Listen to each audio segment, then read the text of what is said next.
Big win for Hubert Davis, big win for Riley Davis. North Carolina, as a program, has landed one of my favorite recruits in the country, Maximo Adams. Top 25 consensus kid, finishes up 24th on the latest 24/7 rankings drop. Consensus 4-star, but I would not be upset whatsoever if you try to tell me you think he's a 5-star player. Some services out there do list him as such. In the end, Maximo, a 6'7", 205-pound wing from Sierra Canyon, by the way. Shout out LeBron James.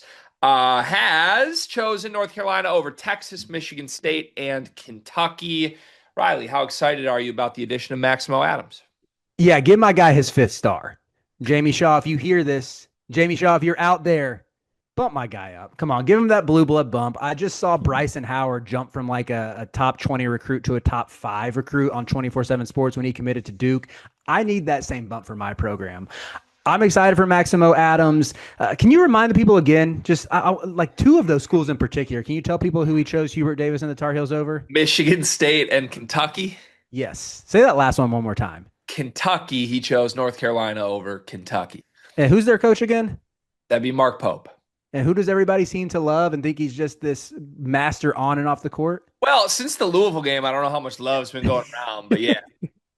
I'm still riding with that narrative from this offseason. Mark Pope's offense, all that. Yeah, Hubert packed him up again, just like Caleb Wilson. But no, I'm a big fan of Maximo's game. I think just the size and shooting alone feels like he gives you such a high floor. Like the dude has an absolute burner. I think his base is really good, release is nice, great footwork.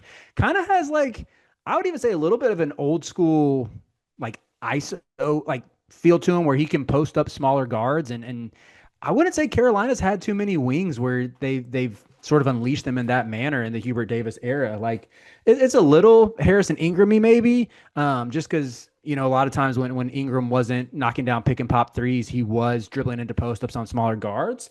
But as much as I love Harrison Ingram, I think that Maximo has a higher ceiling offensively. The kid is wired to score. You saw it in the EYBL circuit this summer. Played really well at Peach Jam. Averaged a double double, like 20 something and 11. So yeah, I think maybe there's some athleticism.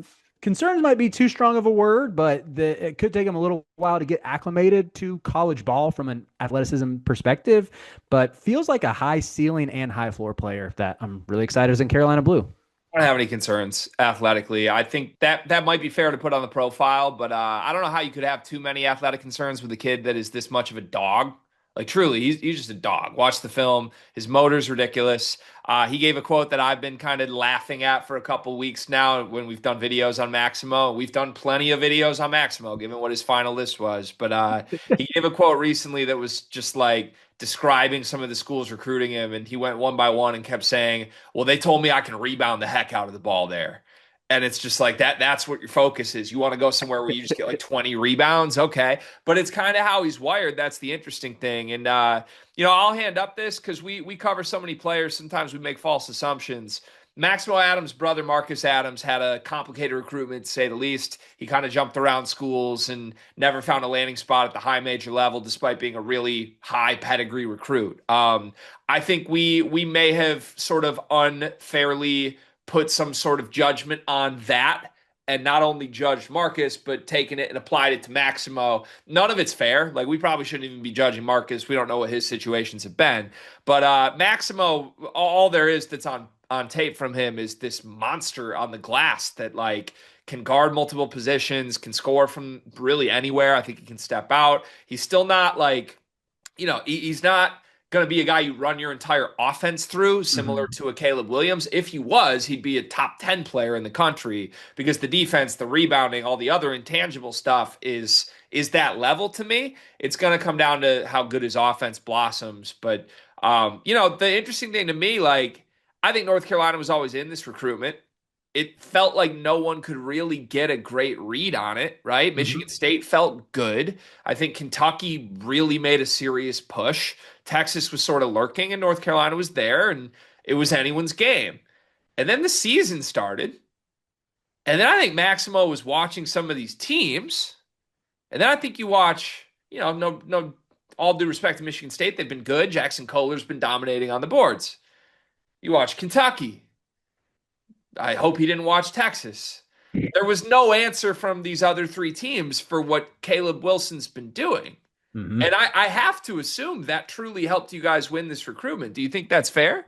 Yeah, it seemed, I mean, they got him in for an official visit early this season. I think it was 2 weeks ago at this point, maybe 3 weeks ago. And it seemed like all the momentum flipped after that. But when you even having someone like Caleb Wilson, who has pretty much done nothing but put up 20 in 10 games since putting on a Carolina jersey, or how could you not be gravitated to that? And you mentioned rebounding the heck out of the basketball. I mean, sort of what Caleb Wilson does. He feels like he gets four dunks alone a game based off of putbacks and his activity on the glass. And so I think for Hubert and what we've talked about a lot as a make or break year, a pivotal year where his job, I would say, still isn't secured, but like this feels like a massive recruiting win that if you keep building momentum this year and if Caleb Wilson keeps doing what he's doing, then yeah, Carolina's going to be good enough and have a successful season where Hubert should be back on the sidelines next year. And even just having this five-star kid who has done more than live up to the hype so far that you can point to. I mean, I think that plays a role in getting Maximo committed so quickly. I think it plays a role with Dylan Mingos rescheduling a visit after it got canceled due to the government shutdown last week.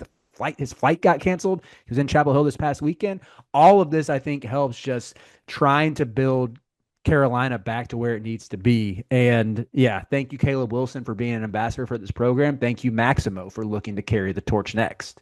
If that is sort of the direction here, let's say North Carolina's season goes well, as we suspected to at this point. Caleb Wilson goes fourth in the NBA draft. Vibes are high. A lot of the pieces on this year's team return. And in steps Maximo Adams to sort of take the mantle from Caleb Wilson at that position. I mean, you've got other guys too, right? Bryson Howard is good. Or wait, do you have Bryson Howard? Bryson Howard's going to Duke. Yeah, geez, sorry. I just like totally mentally blanked on that. I think you had hit me in the head with a hammer about Bryson Howard for so long that I was like, oh yeah, they just got him. I don't want to listen to it anymore. My I bad, did. I Carolina. did say mine. I said mine a lot for Bryson Howard, and John Shire said no, The no. moment that left my mouth, I was like, what am I saying? That feels so wrong. Anyways, I digress. Maximo Adams takes Caleb Wilson's spot. What do you Mhm. think that looks like? Is he capable of doing some of the same things? I would say in terms of like catching lobs, you're not going to see him use that much, or even like as like I wouldn't say the offense has to run through Caleb Wilson, but you can give him the ball and let him go ISO in the mid post. Well, I guess Maximo can do some of that. I just don't think he'll be as productive as Caleb right away. However, if you're thinking about next year's roster, and Carolina would expect to get Kyan Evans back and expect to get Luka Bogovats back, and you throw Maximo into that fold, Derek Dixon probably ideally returns as well. You have that's four high level shooters right there that I mean should just make life easier on whoever's in the front court. Maybe Vasar comes back if he decides that he's not where he wants to be, like in an NBA draft position. But yeah, this feels like what I love about this piece. For one, he's got the pedigree and the upside to rise even higher. But at the very least, because of the size and the shooting, he can fit into any number of lineups. He can play the three, he can play the four. Like he's not going to hurt you as a freshman. And so often for freshman wings, it's a testament to their skill set and their savvy. They can just get out there and not be a negative. And I think Maximo is in that bucket, like at worst. Yeah. Yeah. I think he's going to be productive day one. I'd be surprised if he doesn't start no matter who's around him. He's just a Mhm. college ready player, in my opinion. So hard to be too upset at it. You can be upset at me for claiming that you got a Duke player. That's the only thing North Carolina fans should be upset about right now. Do you have any final words on the Maximo Adams commitment? The floor is yours. Maximo, you're welcome to come on the channel anytime. Would love to have you in for an interview. Just shaking Riley Davis copious amounts of tushy. That's kid friendly. I know Theo's in the room. Congratulations, North Carolina. Congratulations, Maximo.